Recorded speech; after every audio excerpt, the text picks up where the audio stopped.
Good afternoon to everyone. My name is Alessia Rogai, and I am the Knowledge Management and Learning Coordinator of the project Bridge the Gap 2.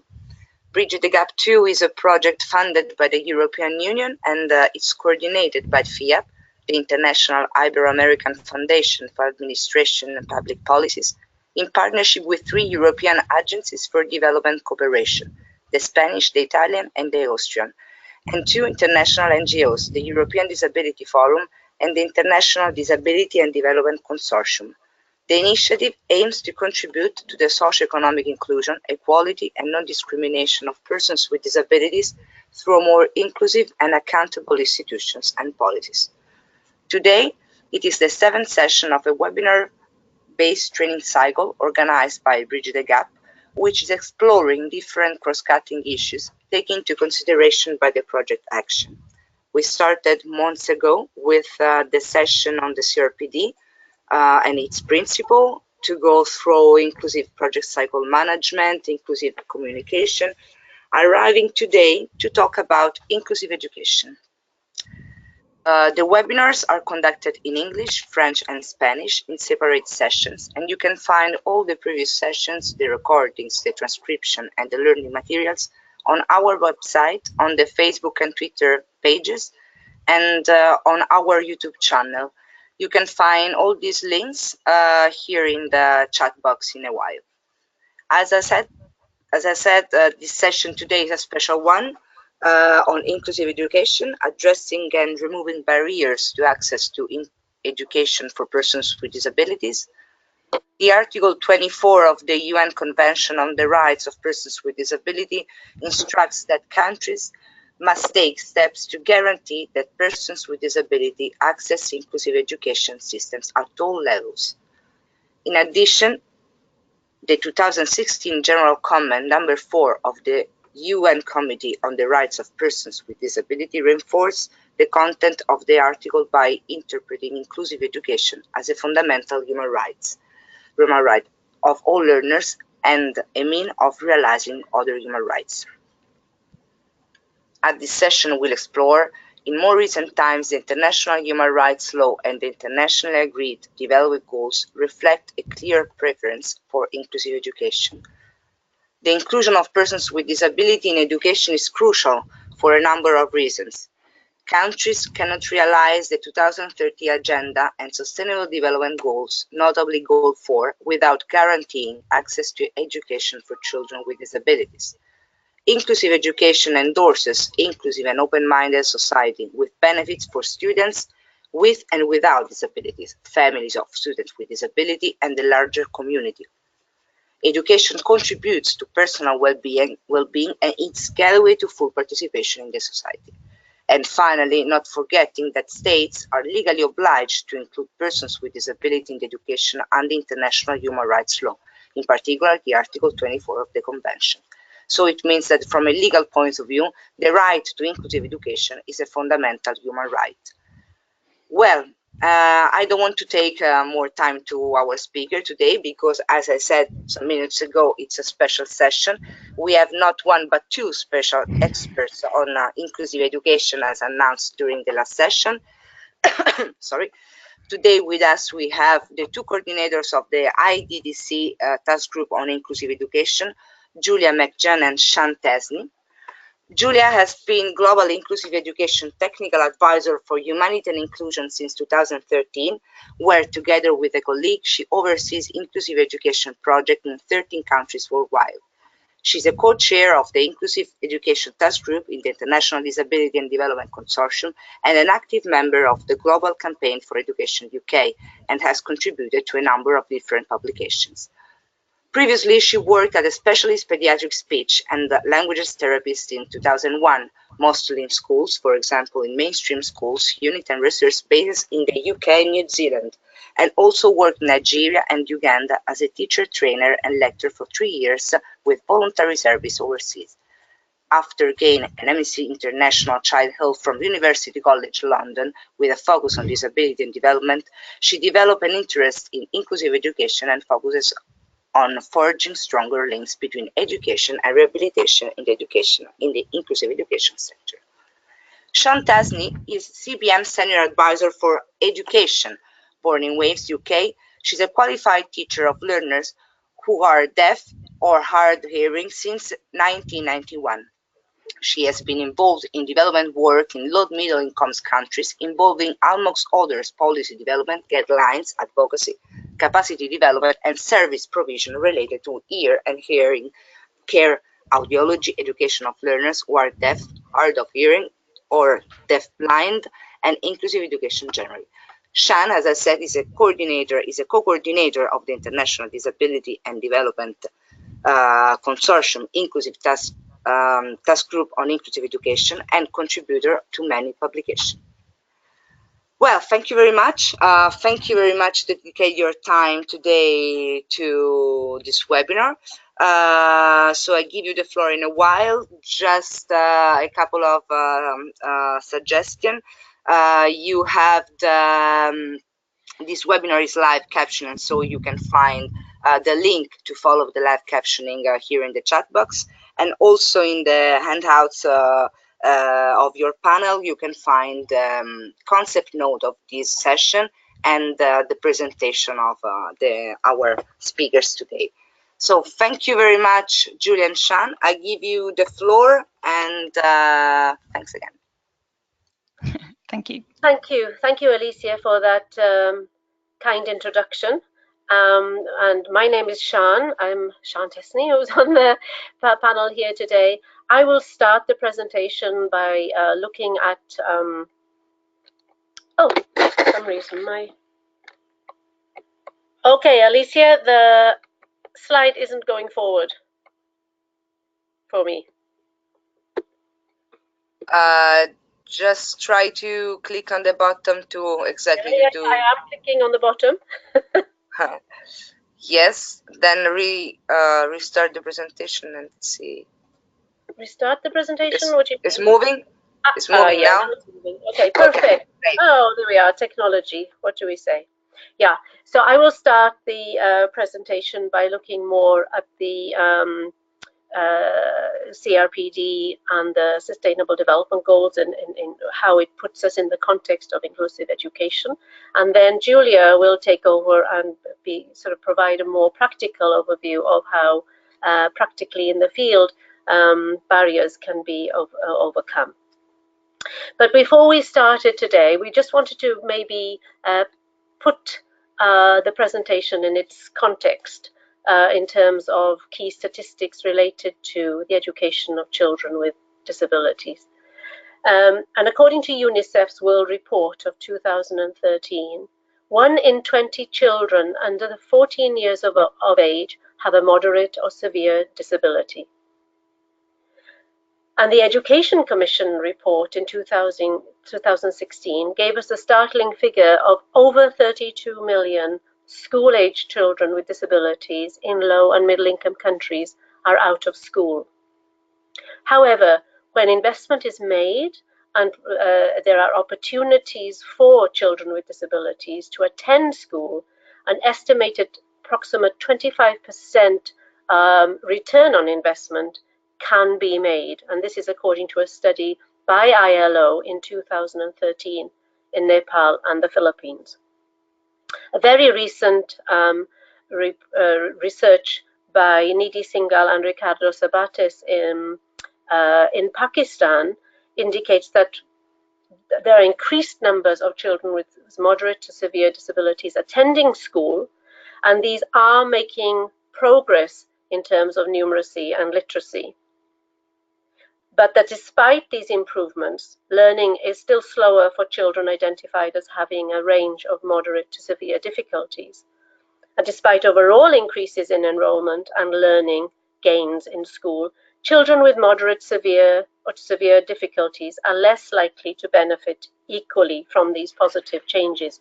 And they identified some of the issues that we are looking at today, not specifically related to the children themselves, or their disability, but rather the teacher training capacity, budgets for support for assistive devices, and so on. So when we look at the international instruments guiding us towards the right for education for persons with disabilities, we have a number we can draw on.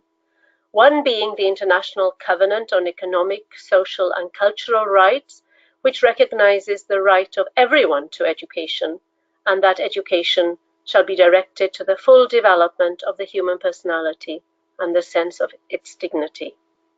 Further, we have the UN Convention on the Rights of the Child, which highlights Article 28 in terms of the right of young people, regardless of race, gender, or disability, or their place of education, be they refugees or in detention, as having a right to education. And further, Article 29, which looks at developing the whole child and looks at developing respect to all citizens. Further, we have the Convention on the Elimination of All Forms of Discrimination against Women, and specifically in Article 10, the right of girls and women to access education as a right. And then we have the CRPD, which we will focus on today, specifically looking at Article 24, which clarifies, and Alicia has also mentioned in her introduction, that state parties are to ensure an inclusive education system to all levels and as part of lifelong learning. And this equates with Sustainable Development Goal 4 as well. Article 24 clarifies the rights of girls, boys, women and men with disabilities to education and identifies a number of areas for implementation. For example, non-discrimination on the basis of disability, that children cannot be excluded from the general education system. They should be entitled to free and compulsory primary education and then on to affordable secondary and higher education. Persons with disabilities should also be able to access general tertiary, vocational and other opportunities as part of lifelong learning.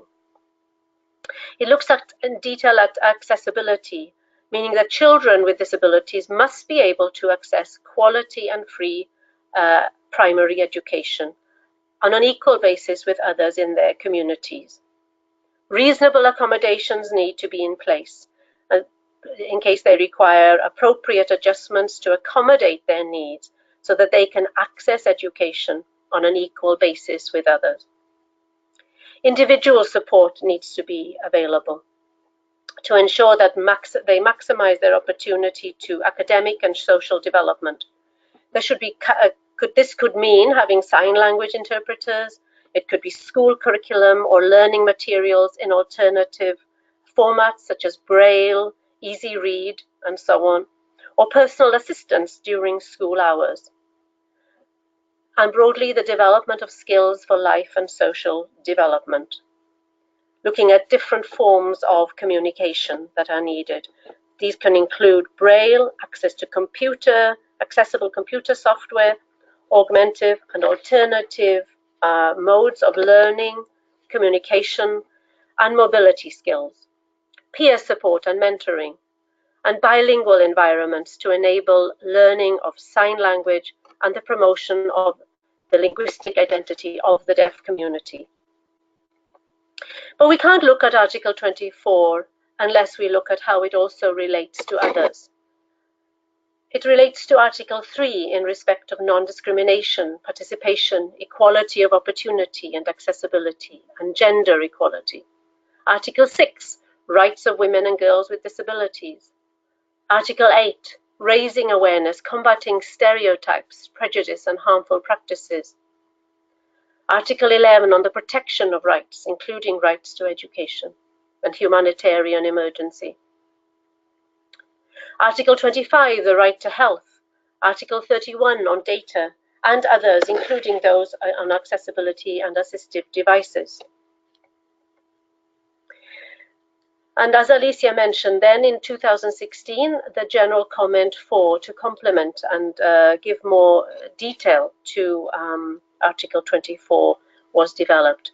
And this in response to the CRPD's committee's review of 47 countries, where they found that students with disabilities were still being refused admission to mainstream education, or they were being placed in segregated schools as a matter of course, or in classes, and some of these segregated schools would be boarding schools or far away from their homes.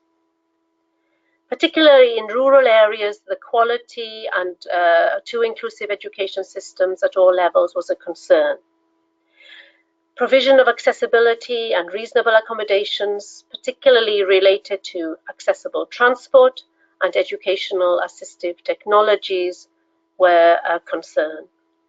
Inadequacies in teacher preparation in order to ensure that children could be included in schools. And budget allocations were either insufficient or non-existent.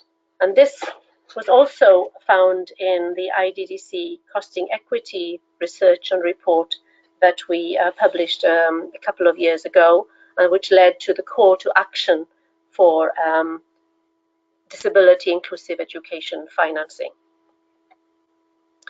So general comment 4 helped to improve understanding of what inclusive education means. It helps guide governments towards an in-depth transformation of education systems in legislation, policy, and the mechanisms for financing, administration, design, delivery, and monitoring of education. It defines accessibility. It focuses on the importance of protection, regardless of where education may take place, safeguarding being an important issue. It also highlighted the need of education in humanitarian contexts and information about disaster risk reduction in different contexts. In short, the general comment focused on inclusion involving a process of systemic reform, with a vision serving to provide all students of the relevant age range with an equitable and participatory learning experience and environment that best corresponds to their requirements and preferences.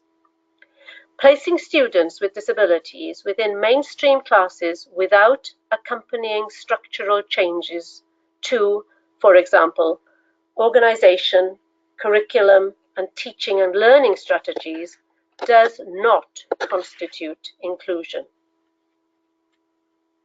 It guides us very well into, if we don't remember anything else about general comment 4, the 4 A's and Q's. The 4 A's being availability, accessibility, acceptability, and adaptability, leading to us providing quality inclusive education. Availability meaning that programs should be available in good quality and quantity within the communities where learners with disabilities are living, and that all levels should be made available. Inclusion within and having school structures available for water and sanitation services, management structures, and including recruitment and continuous training for teachers. Accessibility, it gave a very thorough overview of what accessibility would mean for learners with disabilities, and indeed for all learners. Environments should be free, safe, and accessible, looking at not just the physical accessibility to schools, but looking at accessibility in the recreational and refractory facilities and in classrooms, ensuring that communication and language is available to reflect the need of the children in the classrooms, different forms of communication, learning materials in different formats, accessible information technology, assessments being flexible, support as required, and transport. After all, we might have an accessible school, but what good is that if we can't get to that school? Commitment in terms of reasonable accommodation and assistive devices. Acceptability, curriculum and teaching reflecting the local culturally appropriate context and in good quality.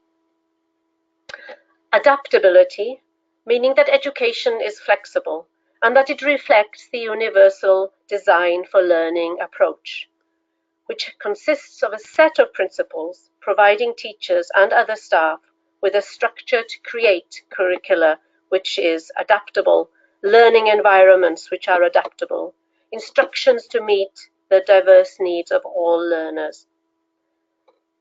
And must be in place an individual progress towards providing alternative routes for learning to be recognized.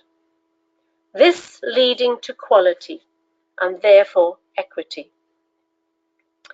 So if we move on to the Sustainable Development Goals, we know that in essence, from the paragraph 23 of the 2030 Agenda Preamble, that whichever Sustainable Development Goal we look at will imply inclusion of persons with disabilities.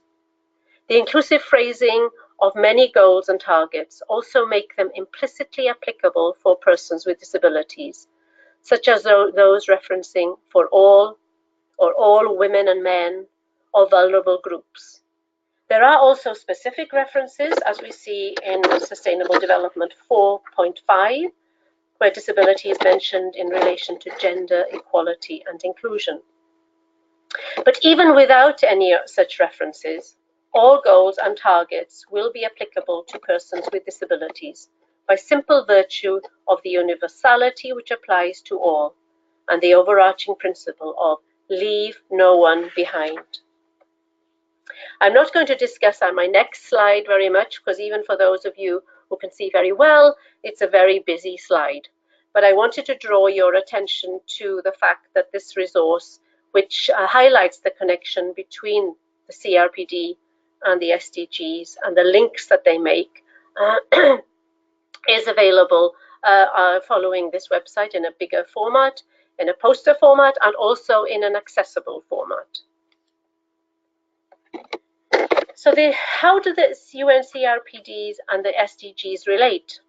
Well, we could say that the CRPD should serve as a guiding framework to the SDGs.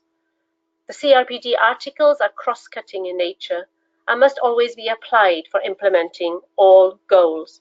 Therefore, Article 24 and General Comment 4 will complement and serve as a guiding framework to realizing quality and inclusive education, such as Sustainable Development Goal 4.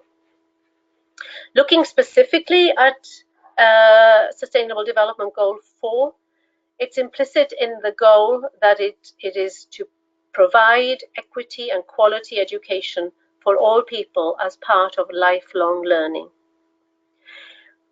It focuses on primary and secondary education. It also highlights the important need of early childhood care and education.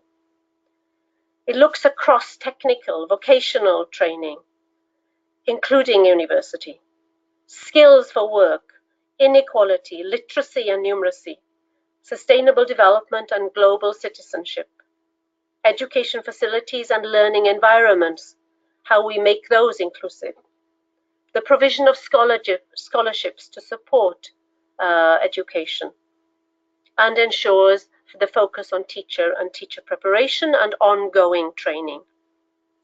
But is it enough to look at inclusive education and at school in its own context? Does education not begin before that? And I would argue that it begins from birth. So we can't consider inclusive education or sustainable development goal in its own right and on its own.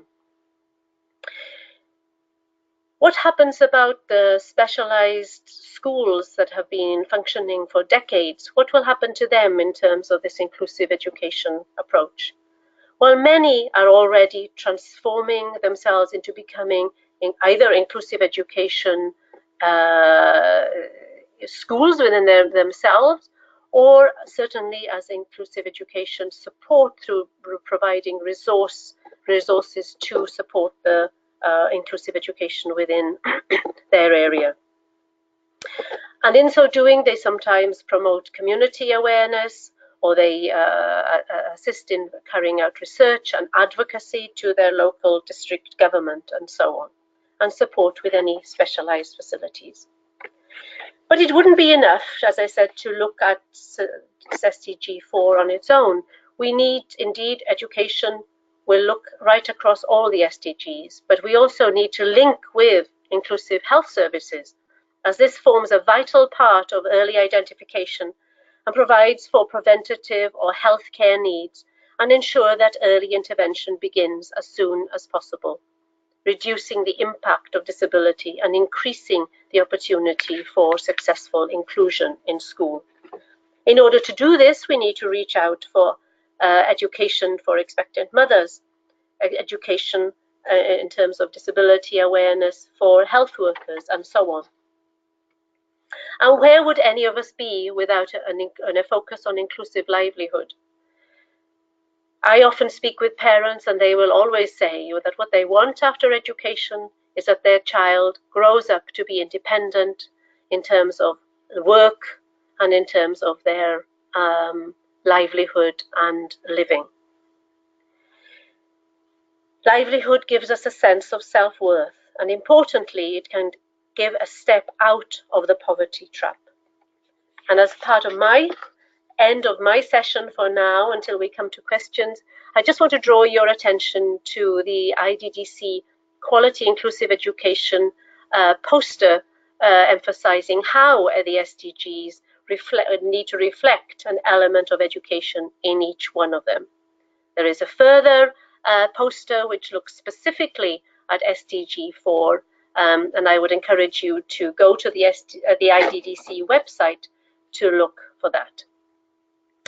In the meantime, I will hand over to Julia, and you may need to be a little patient with us as we try to change screens, as we are not in the same office. Thank you very much for listening so far. Over to you, Julia. Thank you very much, Siân. Really interesting presentation. So now, as Siân said, we are going to change the speaker, and Siân, you can turn off your camera, just clicking on the... Yeah. Okay, great. So now, just a second. Yeah, I'm waiting for the button. Now you should have the button, right? Okay. Great, I can see your screen. Can everybody see? Okay, from current slide. Yes. Okay, everybody, I hope that was a smooth transition. So as Siân mentioned just then, I'll just show on my webcam here, if you can see me. This is the poster that Siân was referring to. That is quite helpful to talk about the links between inclusive education and other SDG goals. So I would welcome everybody to look at that. Just need to be able to see that, make that a bit smaller. There we go. I've turned myself off just whilst I make the screen a bit smaller. Okay, so moving on to the next slide then. Sorry, Julia, we can see your screen. Maybe you try to okay. Yeah, push again on the bottom of the screen to see. Okay. Give control of the. I'm not sure how to do that, Alicia. It's not clear on here. Could you redo the presentation? No. Yeah, I can do that. Just try to push again on. Okay, great. I can see your screen again. You can see the screen. Okay, I think we'll leave it on that rather than my my picture. So if I move it to the next, sorry, if I'm just trying to move it to the next go next one. Oh. Okay, I'll do it on that. Great. We're now moving on to the topic of the barriers. Siân mentioned quite a lot about the overall international conventions and instruments that are used to ensure that all children can go to school. However, what we're trying to do now is to draw that together to the reality of what happens in the field. And I thought a good way of doing this was to talk about barriers in 3 different groups. As you can see here, we've divided it into 3 different barriers, not just the barriers that you may initially think of, which might be the physical barriers. Often we think about, for example, ramps or other types of physical barriers that prevent access from children going to school who have disabilities. However, this is just the tip of the iceberg, really. We have political system-wide barriers. we have environmental and school level barriers, and we have attitudinal and community level barriers. Okay, so if I start with the political and system-wide barriers, which institutional barriers, this would be, firstly, we can talk about the lack of poor quality legislation, policies and plans. As you can see from the slide, I have an example where there is an inclusive education policy, and this one is from Palestine, and there's many others in place. However, the recent GPE stocktake, which is the Global Partnership for Education stocktake that was done last year in 2018, which looked across 51 countries to see which countries had actually got inclusive education policies. Sadly, only 9 out of 51 countries had inclusive education policies, and that was just out of the 51 that they were looking at. So you can see that it's across the board not that common to have inclusive education policies. And even when they are in place, quite often there might be poor monitoring and follow-up. So there might be a disconnect between the policy and actual targeted budget and an action plan in terms of implementation. So in addition to the aspect of not having enough policies and not having enough action plans, there's also the difficulty that there might be inadequate resources and inadequate capacity, really, to implement the policies on the ground. That might be because of a lack of knowledge and awareness amongst the key decision makers on the topic, and it's obviously maybe not a priority area or key area for those in charge. And the fourth point here on the slide mentions that inclusive education is rarely a compulsory part of pre-service teacher training in teacher training colleges or universities. And this means that we are sort of stopping that development of the system of inclusive education holistically, because people will come out of teacher training college, they won't have any awareness about inclusive education methodology, and then we lose that opportunity to train teachers whilst they're training, rather than having to do it later on in ad hoc teacher trainings in different schools. So really that really is a huge barrier to realising inclusive education on the ground. If I move to the next type of barrier, so the sort of next level down, so to speak, we can see that this is the school level and environmental barriers. Perhaps you might call this the classic barriers, since it's the ones that people will often mention the most. And when I go around to different projects where we have inclusive education, we often hear people thinking that is what we're going to do if we're going to tackle inclusive education. We're going to maybe build a ramp, or we're maybe going to make toilets accessible.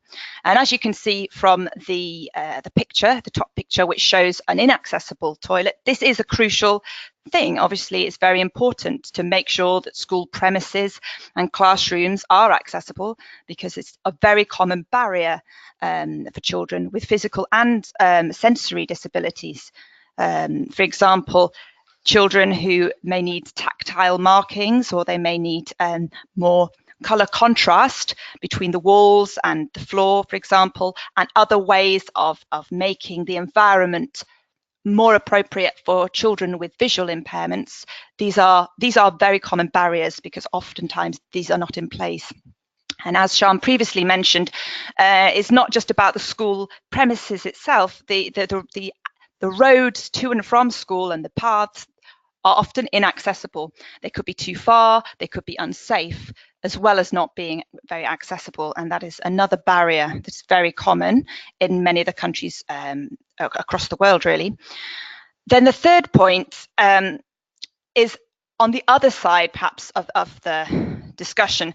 As well as accessibility that's physical, there's also the accessibility in terms of curriculum and the actual teaching and learning that goes on right inside the classroom.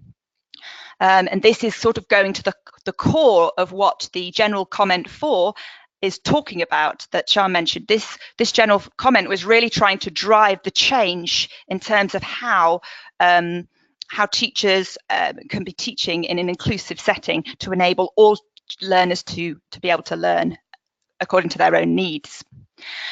Teachers do not have enough support, guidance or training to be able to adapt the curriculum, and they lack adapted materials, and this is a very common barrier. Typically, they may use rote learning or reliance on copying from the blackboard, and the type of teaching that goes on is quite often more passive learning, where that is very much teacher-led, and the teacher will either write on the board or talk, and then the children have to write down what they're saying, rather than it being a more active form of learning, which can be more adapted to different children's needs, depending on how they best learn. And throughout all this, the changes that would be required in inclusive education are actually very much more helpful for all children. So we're not just saying that these changes in methodology are only appropriate for children with disabilities. We're talking about benefits for all the children, and that's a very important point. The third group of barriers, so to speak, is the attitudinal and community level barriers. And so far, we haven't really mentioned this so much. It's less mentioned in maybe the international conventions and instruments, but it's very important in the reality, because you may, make a school accessible, and you may change the way materials that are available in the school, but if the parents do not want to bring their children to school, then that's not going to make the difference. So here are some aspects that might commonly be seen to be barriers. So the first one is that parents can feel shame and stigma if they have a child with a disability, so they may keep them at home. Other typical barriers could be that they have protection concerns about sending children to school, particularly if they have a disability. They may feel more overprotective and may feel they're more vulnerable to abuse or to violence or bullying, other issues. There's another concern is that the community pressure may be such that families of children with disabilities may feel discouraged to allow their children to mix with others. I've heard stories of children being described as contagious, for example, or having some form of disability that they shouldn't be around other children because they might be scaring the other children, for example. These might be the common concerns that might end up being the key barrier preventing those children from actually accessing school. And then finally, we can't forget the attitude of the school staff themselves. So even if the policies are in place to change the school and to enable inclusive education to be enabled throughout the school, it's no use at all if the school staff themselves still have negative attitudes. They maybe don't want to teach children with disabilities. They maybe don't have particularly positive images of those children, or feel that they can't learn. So these kinds of barriers are some of those that you'll come across in a whole range of different places. And I just want to point it out, the picture here is the pictures aren't really showing barriers. They're actually showing a way of tackling those barriers. It's showing a march past, it was called a march past. It was taking place in Sierra Leone, where it was a community-based march with singing and dancing and banners being held, and people were talking about the rights for all children to go to school, including children with disabilities. And they were they were helped by having adults with disabilities come along to the march to be able to describe positive experiences of going to school and how it's helped them in their future life. So what I wanted to do is to finish on a case study. I'm just wondering, I've realized I think that the webcam isn't working, so let's see if we can share the webcam for the last bit. Oh, but then I've lost the screen. Sorry, you can't see me, it's fine. So the last case, we can see both. You can see both. Oh, excellent. You can see me. Perfect. Okay. Now just your screen with the presentation. Because I can't see both. Never mind. I'll carry on. You can see me later. for fear of time. So the last point was about the Nepal case study. It's just a country sort of chosen because we happen to have a few projects there. No particular reason other than we wanted to share some barriers but also some solutions. because that was another topic of this webinar. So I wanted to go back through those 3 groups that I've mentioned, those groups of barriers, and just pick 1 or 2. These are not an exhaustive list by any means, just to highlight that for every situation, you will generally find these types of barriers. So examples of barriers for institutional or, political level barriers would be maybe there's a lack of awareness about the issues amongst some of the mainstream education stakeholders, then the insufficient teacher training, and also that the IE policy is not yet implemented. Then at school and environment level, we have issues of inaccessible school buildings and roads to school. And you can see from the pictures on the right, these are taken from the far west region where it's very hilly and mountainous, very few roads, and the roads that exist are not really accessible. So it makes it very difficult for somebody to move to school if they are using a wheelchair, for example. There's other school and environmental barriers too, such as the lack of mobility and assistive devices and other types of materials. And one other point that's specific to Nepal is that resource classes, which is a system that's been prevalent there for quite a while, which is more of a system of integration where the children are in separate classes if they have different disability types, and they are in the same school as other children, but they are taught separately. And in the past, they've been very much segregated, although the trend now is to become more inclusive. So that is a barrier in terms of the segregation aspect. And then at attitudinal level, particularly when we did a study on this a couple of years ago, we found that parental attitudes were quite strong in terms of overprotection, and that they didn't, there was a fear of sending children to school because of concerns of protection issues.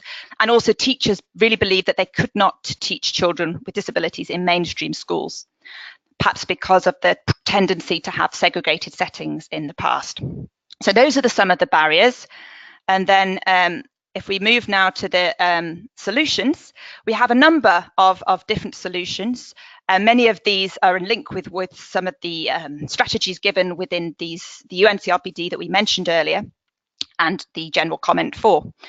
So, but the specific case of Nepal, we can see that they are trying to improve collaboration between the different ministries involved.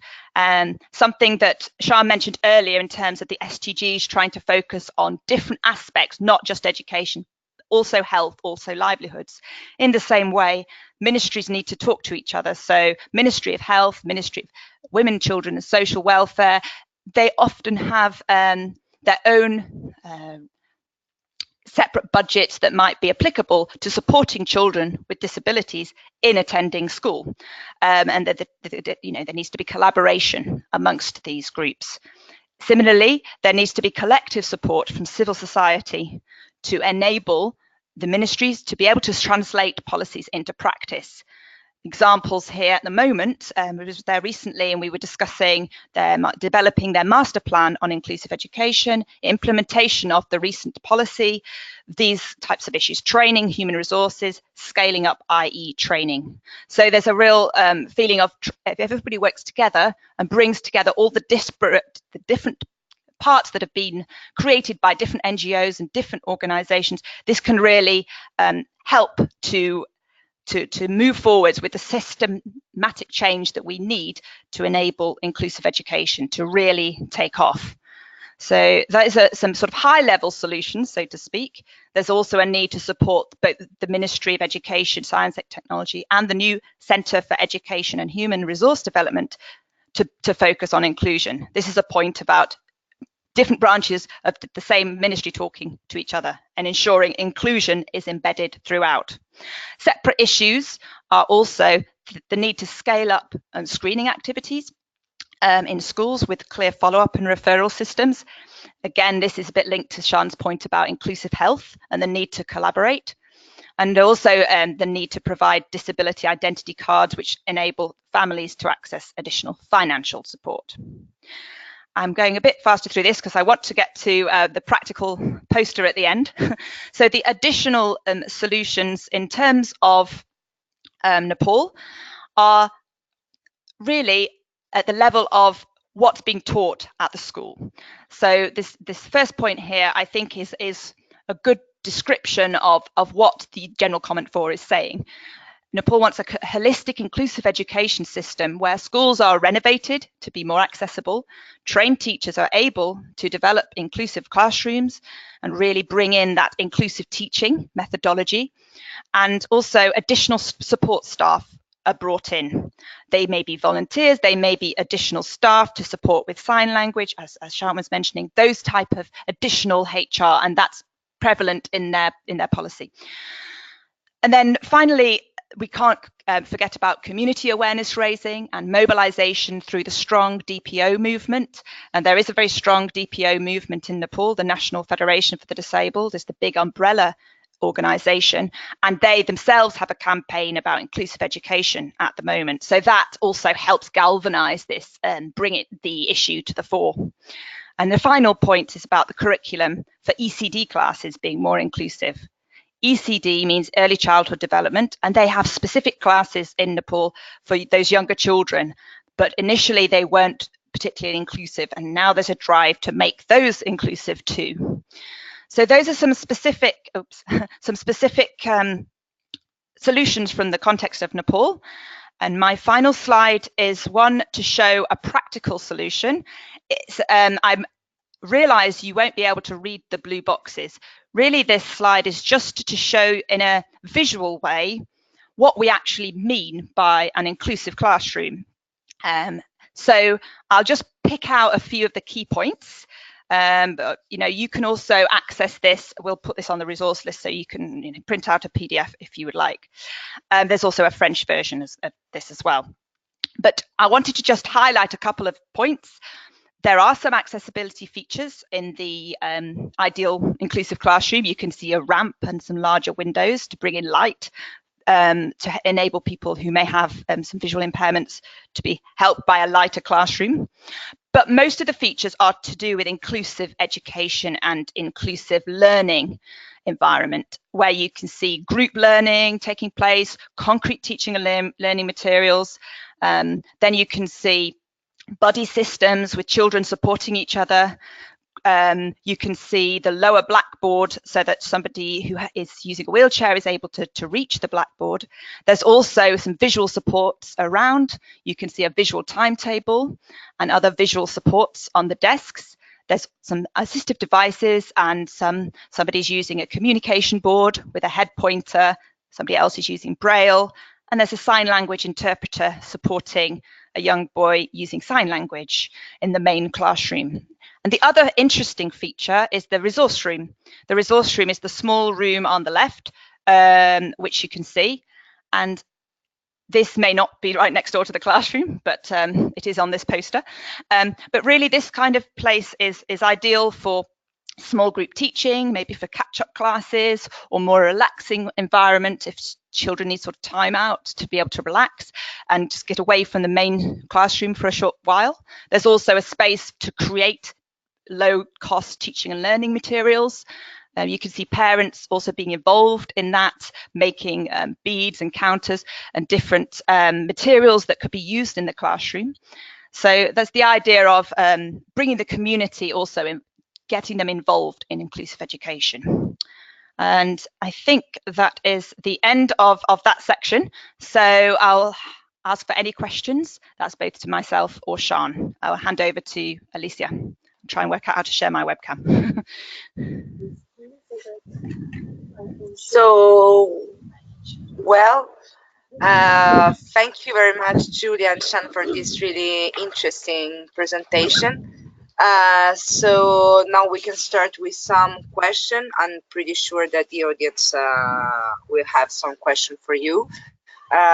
So don't be shy. I invite you to text your question in the chat box or directly raise virtually your hand and making your question directly to Julia and Siân. As we're waiting for a question, may I make one other point? Oh yeah, good. I feel there was something that we both kind of missed in terms of our presentation, and that was the emphasis of encouraging persons with disabilities to become teachers, but also seeing and working with persons with disabilities and their families in terms of ensuring inclusion. Because I think just that extra point at the end. Okay, yeah, that's true. Yes, rather than just the DPO movement, but you're right in terms of teaching. Yeah, as teachers, yeah, that's a good point.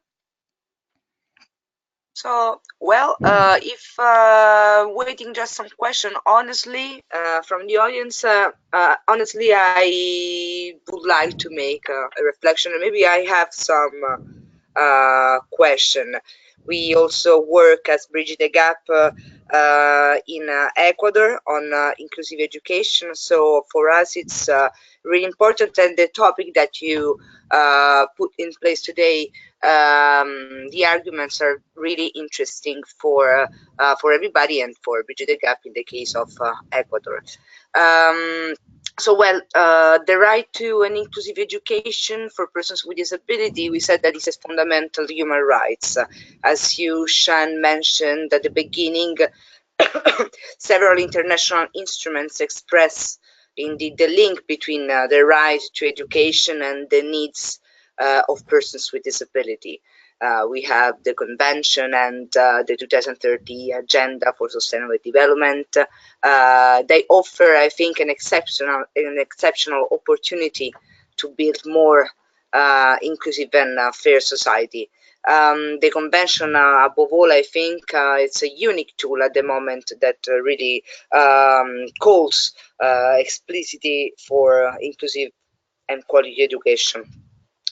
To the other side, Julia talked about barriers. So we are aware about barriers, not always, honestly, but barriers between the international tools to arrive to put in place policies and plans on the ground. So yes, I think that at the end, my question is, so how practically, of course, we can, it's complicated, but how we can really reduce this gap between the international tools that we have to arrive to build really policies and plans on the ground. I mean, there are like common strategies or especially practical tools and good practices which actors should be involved in the process, or if you have some example of successful processes put in place in some country that have brought to inclusive education. Sorry if I take time, but I'm really interested on that. Do you want to go first, Julia, or shall I?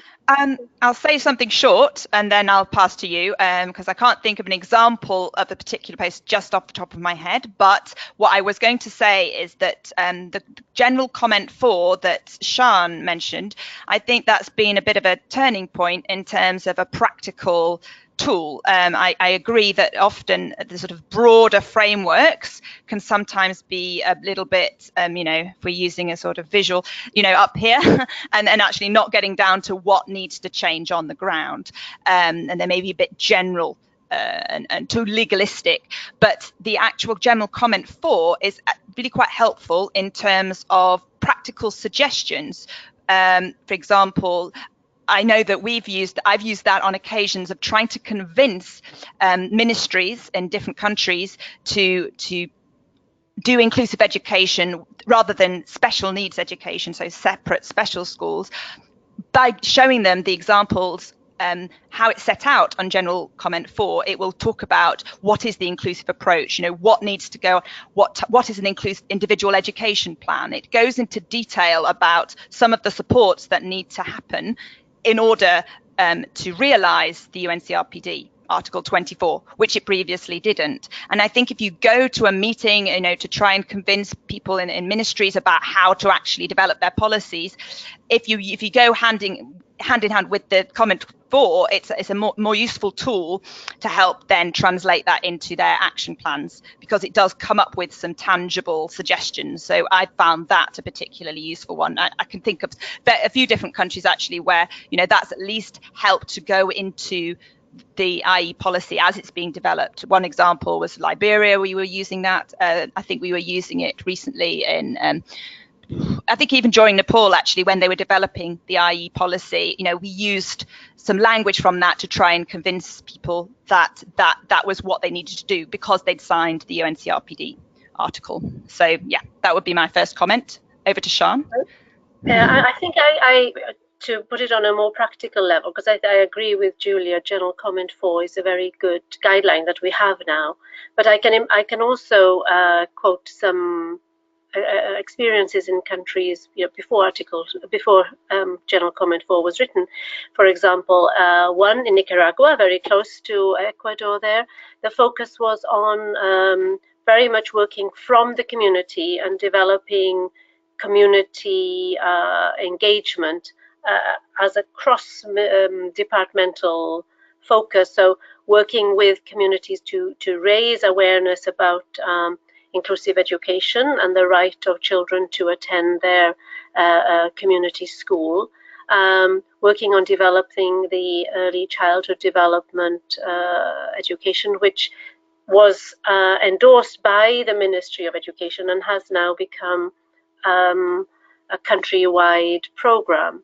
And I believe and I understand that there is also in teacher education, I'm not sure if it's right across Nicaragua, but certainly I'm aware of one program in Nicaragua where there are blind people running the inclusive education teacher training, not just about how to include people who are blind, but rather the inclusive education generally. So I think there are some quite exciting examples. The other example I can think of is in Papua New Guinea, where again on a community level, but focusing very much on the teacher education level, where the program began with a demonstration of inclusion at early years level, with 7 deaf children and 13 children who with some other disabilities or non-disabled children as well. It was 21 in a class,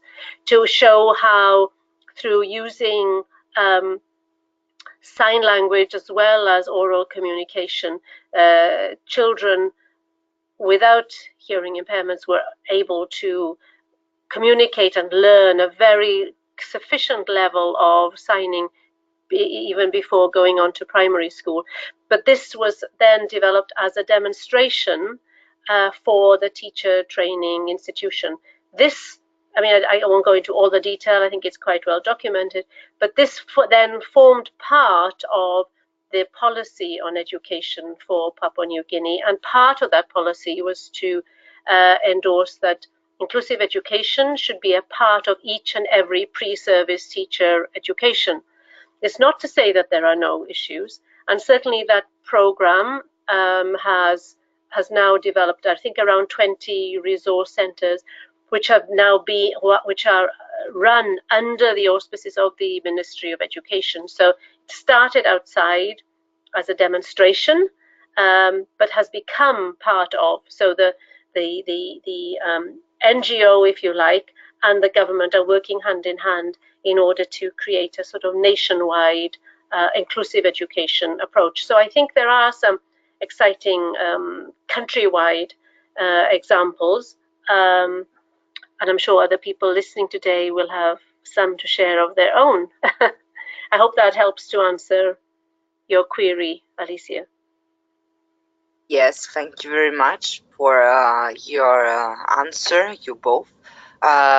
We have now several comments and questions. I would like to read a comment made by Ruth Naluguya. Sorry if I don't pronounce well your name. But Ruth, first of all, thanks for Julia and Sean for the fantastic presentation. And Ruth says, I like the well thought about solutions. However, I feel we miss a very important component or stakeholder in this. As you talk about a holistic education system, parents need to be kept in the cycle. We realize that most of them are not aware of their roles in the education of their children with disabilities. Parents need to be trained about their role and how to monitor and set education goals for their children, and this needs to be done closely with the teachers. In Uganda, we have realized the great impact involving parents alongside other stakeholders. I don't know if you both want to make some comments on the Ruth reflection. If I go first, then Okay. thank you, Ruth. I think that's absolutely, and we certainly kind of missed the opportunity there. And thank you for the reminder. In fact, the program I was illustrating from Nicaragua, that was one of the key learnings, to work with parents in an accessible format. So the individual plans were developed in a very visual way, so parents could see and illustrated really well what they can do. And in fact, a number of those parents involved in the program are now advocates and are now involved in helping other parents to support their children. So I think this approach is absolutely correct. Thank you. I just add something to that. I completely agree. Thank you for your comments. And in fact, it's probably more of a logistical, but it's a bad logistical error that I kind of felt I'd already written a few solutions, but they were absolutely not exhaustive. And in fact, in Nepal, a key role, one of the things that we are working on, I'm sure a lot of other people are working on, is to try and support the PTA, so the parent teacher associations, to be more inclusive and to allow and now embrace parents of children with disabilities to be part of those organised groups, because the PTAs often have a big influence within the school sector. So absolutely agree. And the other aspect, as well as the sort of strengthening PTAs, it's also to strengthen, sometimes there's as well as DPOs. I should have highlighted the fact that within that umbrella group, there are sometimes parents groups that kind of fall under that category because they're parents of children with disabilities and they've formed their own organizations. And so absolutely, we'll be working with those groups. We're sort of using the umbrella term DPO, but we're also including the parents groups as well. But you're right, the community level work that can go on with parents is key. And in fact, when we were talking about the, I think I showed some pictures of the community march past and those kind of community-based activities. That's one aspect, but the other aspect is working alongside parent to then themselves become more like peer-to-peer support for other parents, and also to take on the role of going into communities and supporting families of children with disabilities, having also had that training and that capacity building initially. So absolutely, completely agree your point. But I'm glad you raised the point, because then we were able to talk about it since we missed it in the first part. Yeah. Oh. Thanks a lot for your comments. I have another question from Maleku. How we can ensure inclusive education resources centers usability? In most cases, we see them inactive and closed. I don't know if you want to reply, or maybe I can read another couple of questions and then you make comments. Could you repeat just one more time? I'm not sure I got the whole thing. How can we ensure inclusive education resources centers usability? In most cases, we see them inactive and closed. I think that is talking about, or I don't know if Melaku want to take the floor directly. Raising your hands, I will allow you to talk. Yeah, just a second. I will try. Okay, Maleku, you can talk. Thank you so much. It was really wonderful presentation. Actually, I just sent my questions via the text. I'm not sure if you got them. I'm Malaku from Ethiopia, from the Ethiopian Center for Disability and Development. I'm very glad that I see you both. My question is, on the inclusive education resource centers, most often we see them inactive, once we support them, the schools, providing them with all the necessary equipments. When you go there after some time, you don't see them active. So how can we really keep them, active and more usable for children with disabilities at the school? That is my first question. The other is related with, I think it was Siân, you mentioned when you talk about the Nepal experience, you mentioned about disability identity card. We don't have that kind of card, unfortunately, here in Ethiopia. But so how, like, what would be also the role, having that kind of document? Would that help, and facilitate the inclusive education approach? I would love to, hear more in that area. My most important and really something which puzzles me all the time is the question on mainstream schools or inclusive schools which are in rural areas. In most cases, the challenge is getting children with disabilities to the school from distant areas. Mostly the roads are bumpy, may not be accessible, even if we have the capacity to provide them with assistive devices, wheelchairs. But the most important question is how can we get them from their home to the school. So I have been really trying to see options or solutions, but if there is any good practice towards that, I would be very happy to learn. And thank you so much, both, for your time. It's really enlightening. Thank you. Should I take the resource center and then you do the disability? Okay, yeah. And I'll add something, but you start. Yeah, of course. I was thinking on the resource centers. Obviously, each country has its own solution, and I can't comment specifically on your situation in Ethiopia. But I would say that working with the DPOs and with other stakeholders, such as parents groups and other teachers groups, that you need to advocate to the government, because it seems to me that if the government is involved in supporting the resource center in the first place, it's about monitoring how that works and supervising how that works. So there needs to be a system in place that isn't just about developing resource centers, but then how those resource centers are going to be financed, how they will function, have a clear understanding of the roles of resource centers. And I've seen some interesting examples in Vietnam, for example, where the government has been quite specific around what roles and responsibilities are for resource centers. I'm not saying it's the only solution, but I think it's possibly one of those solutions, because ultimately it is under the Ministry of Education's responsibility to provide for the education of children, all children, including children with disabilities. I don't know if that helps very much at all, but I do understand. I have also seen in other countries where it is very challenging when investment has been made to resource centers.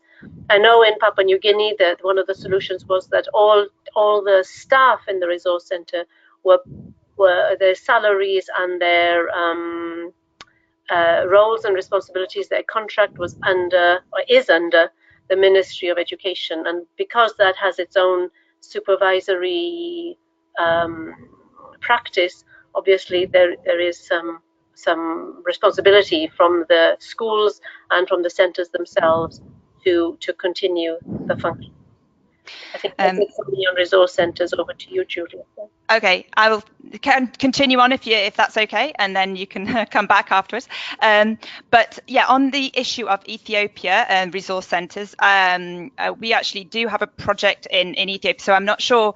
There are obviously different ones across the country, and I do understand the point where you absolutely rightly make, that if, for example, NGOs help to set up resource centres, I know a few that exist there, it's absolutely paramount there's some sort of sustainability plan if they then finish. Oftentimes NGOs might have a project for a few years and then ultimately hand over to the government. But if there maybe isn't a sustainability plan, then perhaps that's why some of them would fall into disrepute, or not disrepair, not necessarily being used.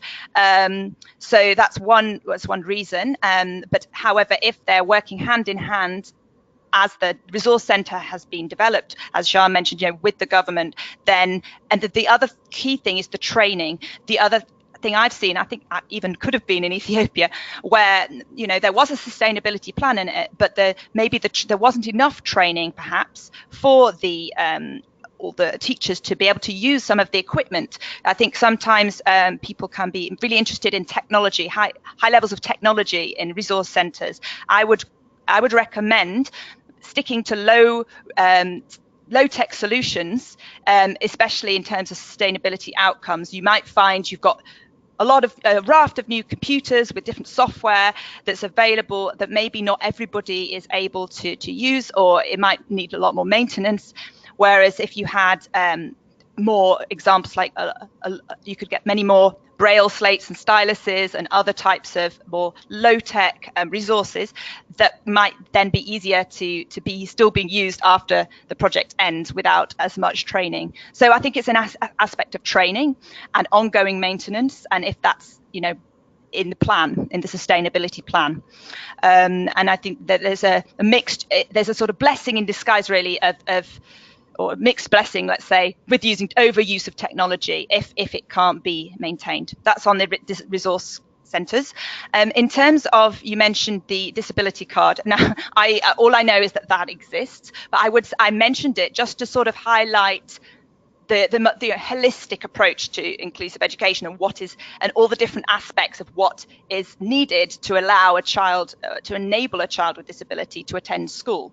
And so whilst it's not specifically to do with inclusive education, the provision of those disability cards might then help the families to have that bit of little extra financial means to enable them to support their children. For example, be it the transport that you then highlighted was an issue. So the idea of disability card enabling more financial resources to be available just helps with those extra things that are needed, and which actually links to your third point about the transport. I completely see your point. It is often an issue, and very vast distances to schools. In terms of solutions, there's obviously, if there's some kind of low bus system, it depends on what's available in the area. If there's some kind of transport, any kind of transport that is used in the area, be it collective transport, collective cars, collective buses. In other areas, I don't think it's Ethiopia, but in other areas I've seen even like donkey carts being used. It just obviously depends on what's what's available and what's possible. I think that was in Kenya that I saw that, where it's literally a donkey in a cart, so that's less of a challenge with fuel costs. So most solutions, aside from the solutions such as bicycles or donkeys, where you don't have the ongoing cost, you would have the fuel cost if you are unable, if the distances are too far.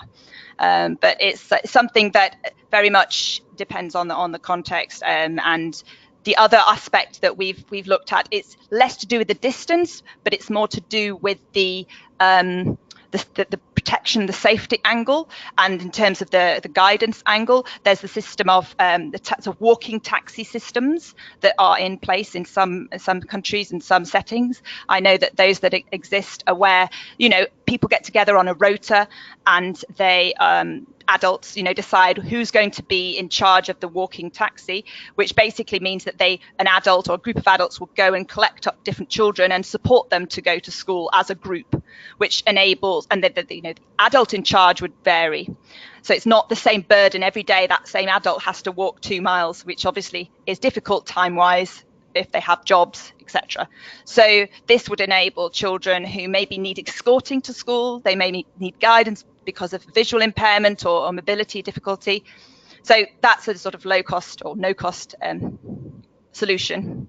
I think those were your 3 questions. Yeah. Can I just add to that, though? Well, the other thing I think that is important, and Julia said it in her presentation, it's around advocating with the Ministry of Transport and looking for, again, solutions within the country, I would say.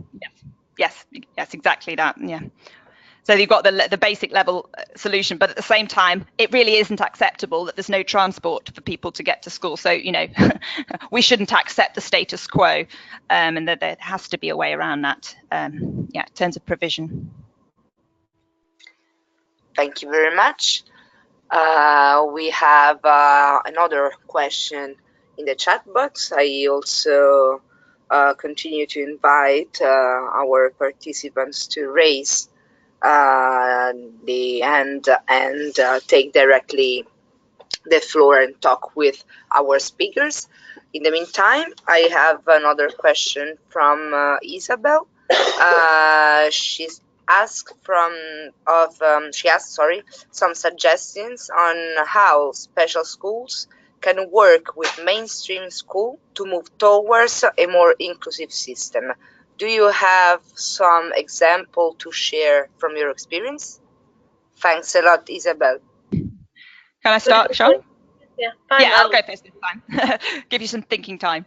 Yes, because you might not need it. No, I've got a good example of that in terms of the use of itinerant teachers. So I know that in Togo, for example, we have worked with special schools to support the provision of itinerant teachers. Another word for itinerant teacher is a mobile teacher, kind of mobile specialist teacher, you could call it, who has a sort of specialism or higher level of knowledge about a certain sector of teaching. So, for example, teaching people who are deaf, teaching people who are blind, they may have specialist skills in sign language or use of Braille. Those are classic examples, but there are others. For example, specialist skills in working with children with autism. You know, so there's different types of specialisms. And sometimes if we work with special schools who might have this expertise within their school, they might want to help support local nearby mainstream schools to become more inclusive by sharing some of their teachers to also become itinerant teachers, maybe some part of the time, or some of their teachers, you know, transfer to becoming itinerant teachers on a gradual basis. I don't know if I'm explaining it well, but so those teachers with the expertise from that specialist setting would then be placed to sort of go between other mainstream schools in the area to support children who have those specific disabilities in those mainstream schools. So they're sort of supporting the promotion of inclusion in the nearby mainstream schools. And gradually over time, it might be the case that those special schools probably have less children because they, you know, some of those children in those schools can actually be transferred to the mainstream schools in the area, provided they have those that specialism supporting them. And then so it's a gradual process, and at the end point you may find that you have more of a resource center rather than a special school, but it's a gradual process. And we're not saying in the example I'm thinking of, they are not at a stage where the special school has completely closed. However, it's changed its focus, and it has less children in it, and those children that are there have more sort of severe difficulties, and they're sort of changing the way that they function so that it's more with an inclusive lens. So I don't know if that helps. That's one example I can think of. Siân? Yeah, I think that's one way for sure. I have seen in some of current partners and previous partners, one I'm thinking of in Burkina Faso, which was a school for deaf children and had developed expertise for audiometry, in sign language, communication, and so on. What they did was start by including children without hearing loss, so i.e. hearing children, into the system. And by now, some years down the track, as Julia said, it didn't happen overnight.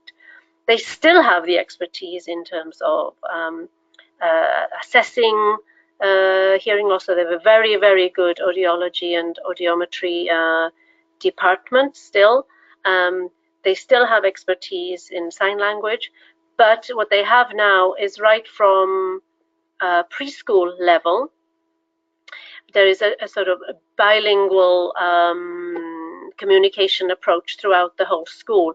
What that means in that particular school is that, for example, it's a few years since I was there, but the last time I was there, right at the preschool level, there was a deaf assistant working with a hearing teacher. So there was sign communication and oral communication going on in the classroom at the same time.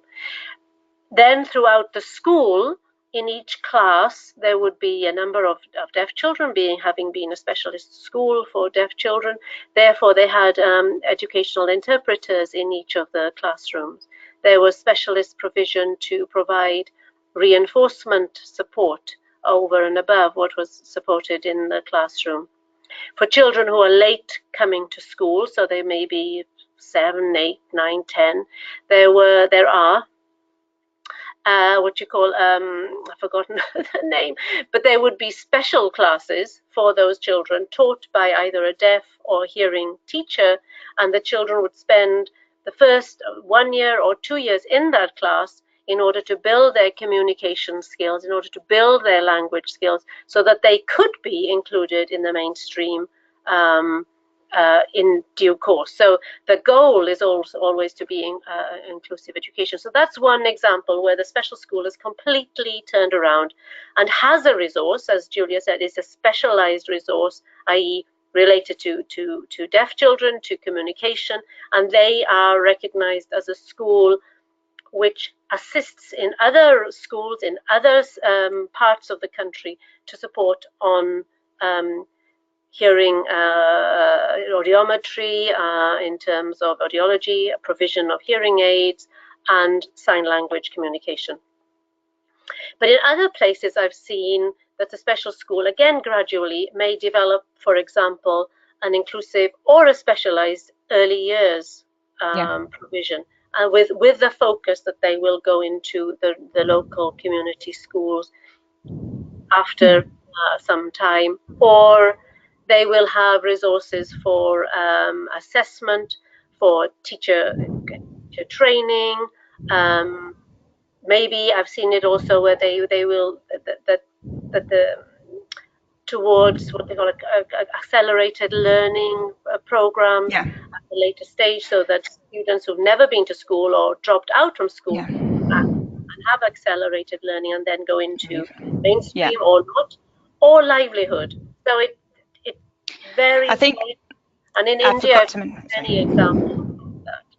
I was going to add to that, Siân, in that I think transitory classes is kind of how you're describing what you were just describing. That I've seen that quite a lot, where they become so it's even in the one I was mentioning, they're not necessarily there for the whole time. So it might be the initial 2 years of education, or the first stage to maybe learn Braille or learn just get used to education, and then gradually transition to the mainstream. So that's another way that and they've called them transitory classes. So, but this is very similar to the approach you were mentioning there, Siân.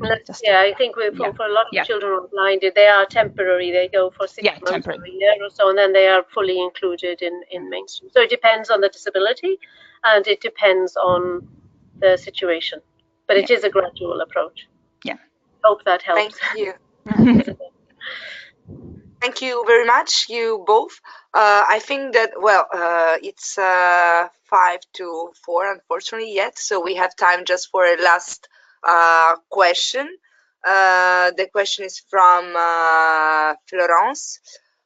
So her question is how we can get a video clip of an inclusive classroom to use that to convince the various stakeholders in Nigeria that inclusive education is possible, because some people believe that inclusive education means that children are in a different classroom.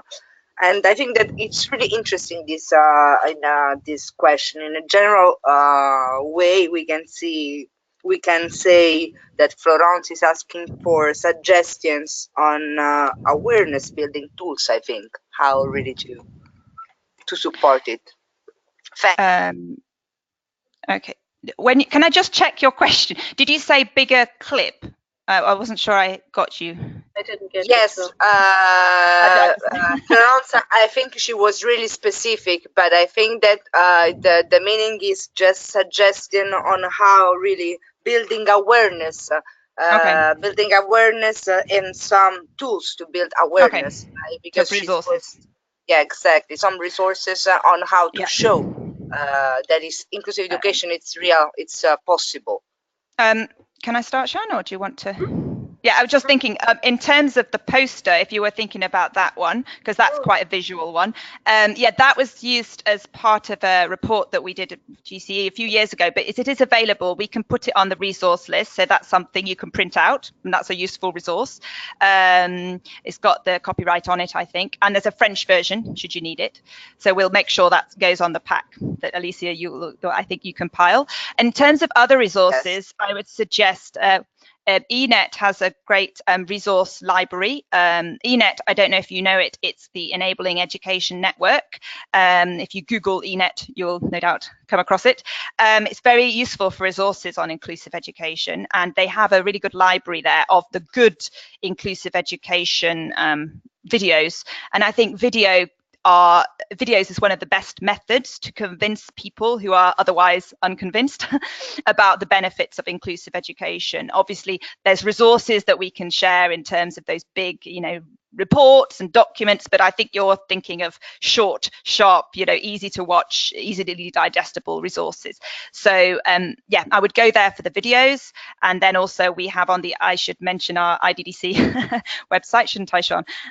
We have some resources on there in terms of more general inclusive education resources. But I think that in terms of the short ones, those would be the best places. And also source. Go to source. I'm sorry, Sarah. I'm sorry if I interrupt you. Just because Florence raised their hand, maybe she can explain better, or I made some mistakes in interpreting her question. So I'll try to give you the floor. And then okay, you can talk. Yeah, thanks very much. Thanks. Yulia, you got what I'm looking for, a video to be able to convince many that inclusive education is possible.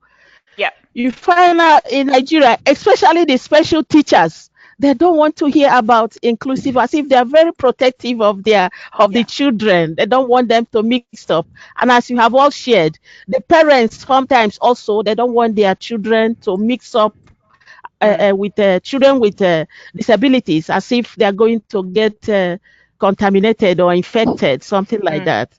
So that's my listing, the video. Video, great. Well, we'll send the link. Yeah. We'll make sure that's a link. I'll pass you over to.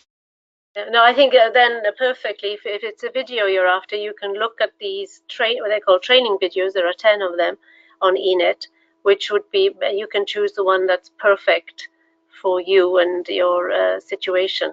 I mean, there are a lot of tools available, but I think we will have a pack together. But I think from what you've said there, Julia, and you've just asked, I think that what you're looking for, you should be able to find in that video clip. There is a very nice also a video on the end of cycle series. I think we should add that to the list. And there's one that was actually filmed on a young